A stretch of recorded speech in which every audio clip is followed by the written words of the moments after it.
당신이 먹는 게 3대를 간다. 저자 신동아 PD는 SBS 다큐멘터리 생명의 선택에서 후성 유전학의 세계적인 석학과 심도 있는 인터뷰를 통해 음식이 사람의 유전자에 결정적인 영향을 미친다는 사실을 과학적으로 밝혀 우리 건강에 미치는 문제점을 설득력 있게 제시해 큰 공감을 불러일으켰습니다. 할머니가 먹는 음식이 후손의 유전자를 결정한다. 부모의 식습관이 자기 자신은 물론 자녀와 손자의 건강까지 결정한다는 사실을 첨단 유전학 이론인 후성 유전학을 통해 쉽게 설명했습니다. 우리가 매일 먹는 음식이 곧 유전자를 켜고 끄는 스위치 역할을 한다는 것입니다. 내가 섭취한 음식이 나뿐만 아니라 후손 대대로 영향을 미쳐 수대에 걸쳐 가족의 운명을 바꿀 수도 있다는 사실이 과학적으로 밝혀지고 있습니다. 임신한 여성의 몸 안엔 태아가 있다. 태아의 몸속에서도 이미 난소세포가 만들어지고 있다. 세포 차원에선 3대가 동시에 존재하고 있다는 얘기다. 뱃속에서 영양이 부족하면 태아의 유전자는 살아갈 세상이 힘들겠구나, 일단 많이 챙기고 보자는 식으로 조절된다. 그런데 막상 태어나 풍족한 환경을 접하게 되면 엇박자가 난다. 조금만 더 먹어도 비만과 당뇨 등 병에 걸릴 위험이 높아지는 거다. 할머니가 먹는 음식이 정보가 되어 딸로 또 손녀에게로 전해지는 신비한 경로가 존재한다는 얘기다. You are what you eat. And I always say you are what your mother ate or even what your grandmother ate. The aim of most prevention has given us a new opportunity to prevent diseases in future. 우리의 밥상 얼마나 건강하고 안전할까요? 생명을 살리는 평화가 깃든 밥상일까요?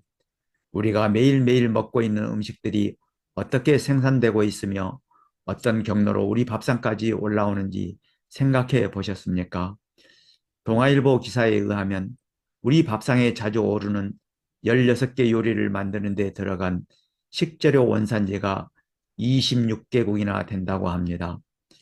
우리나라 곡물 자급률은 23%에 불과합니다. 그래서 크게 수입에 의존하고 있습니다. 그래서 출처 불안한 원재료에 식품 첨가물이 뒤엉킨 가공식품들, GMO 유전자 조작식품, 스트레스가 심한 공장형 축사에서 길러진 육고기와 달걀, 농약과 화학비료가 남용된 과일과 채소 등으로 우리 밥상이 채워지고 있습니다.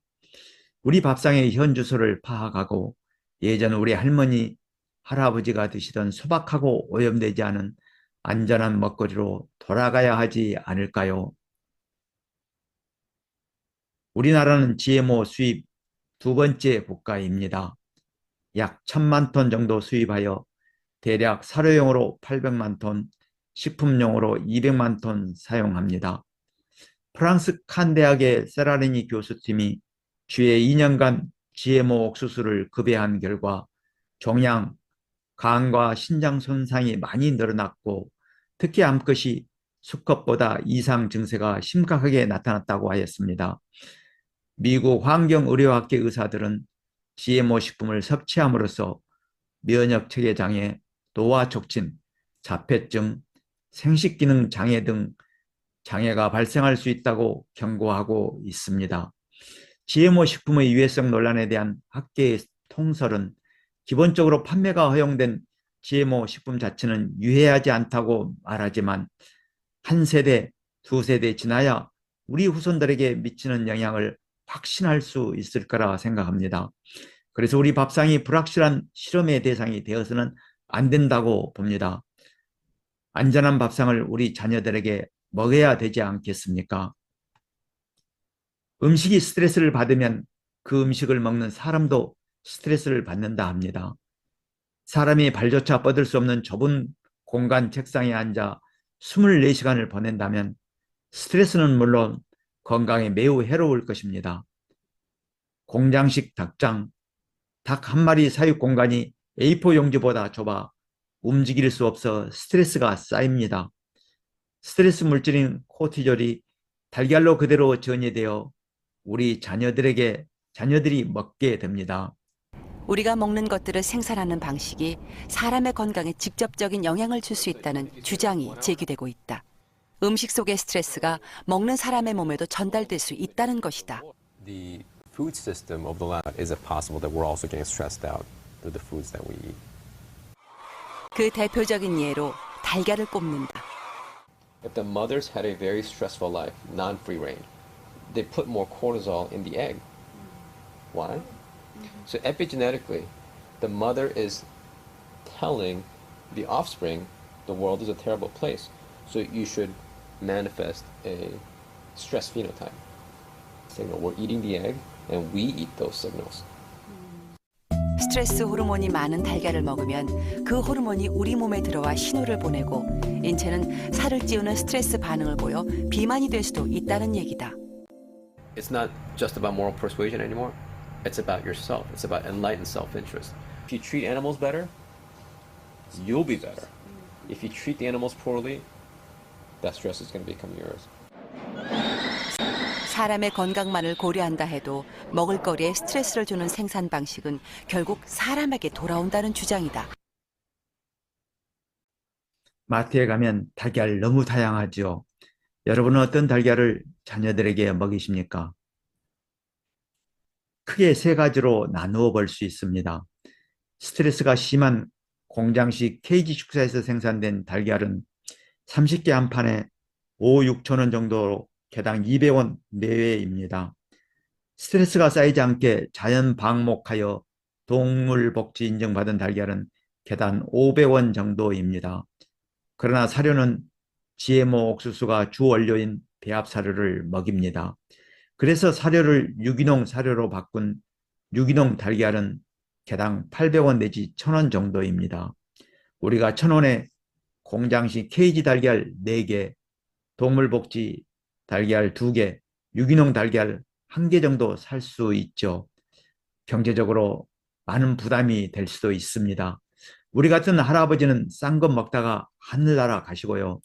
눈에 넣어도 아깝지 않은 자녀들, 손주들, 임산부에게는 부담스러워도 유기농 달걀을 먹입시다.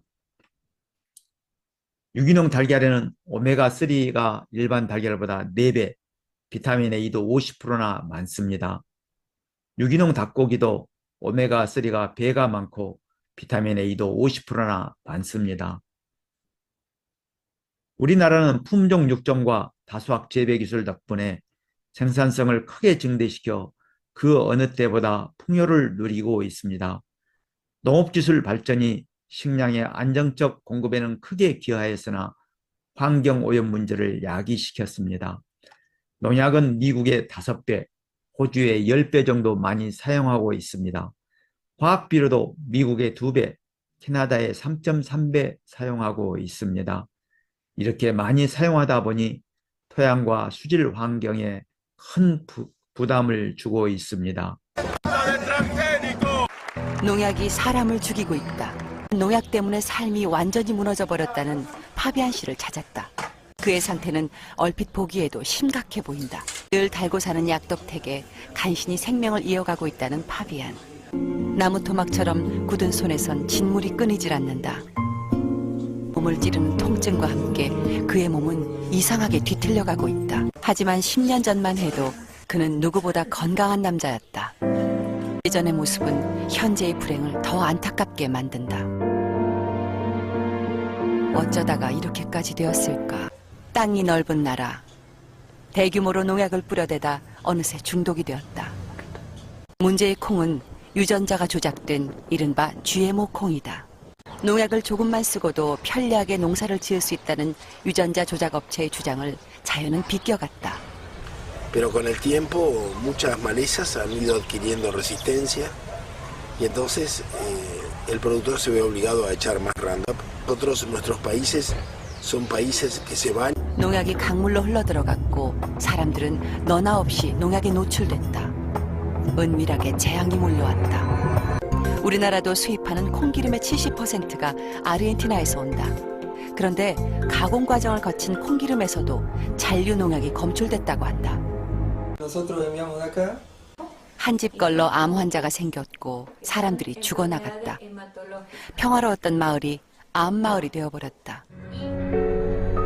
가장 연약한 아이들에게 이 무서운 재앙은 한층 더 가혹했다. 처음 보는 낯선 증세들이 나타났고 겉으로 드러나는 문제뿐 아니라 심각한 기형을 가진 아이들이 늘었다.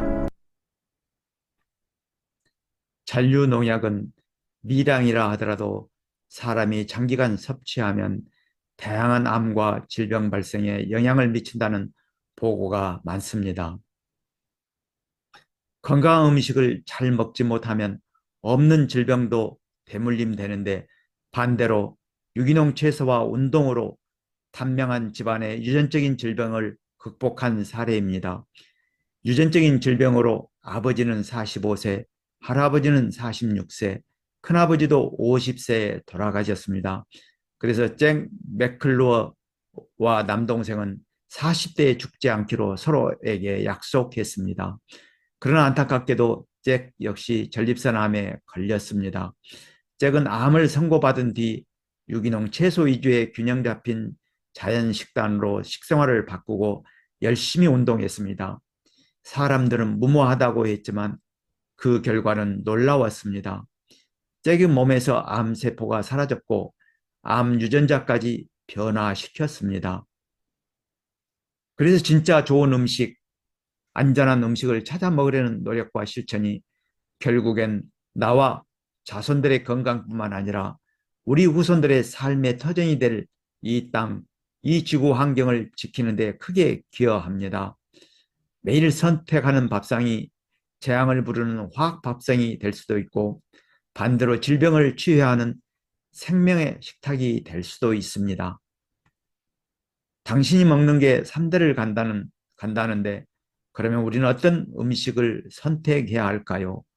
우리 자녀들에게 어떤 농산물을 먹여야 할까요?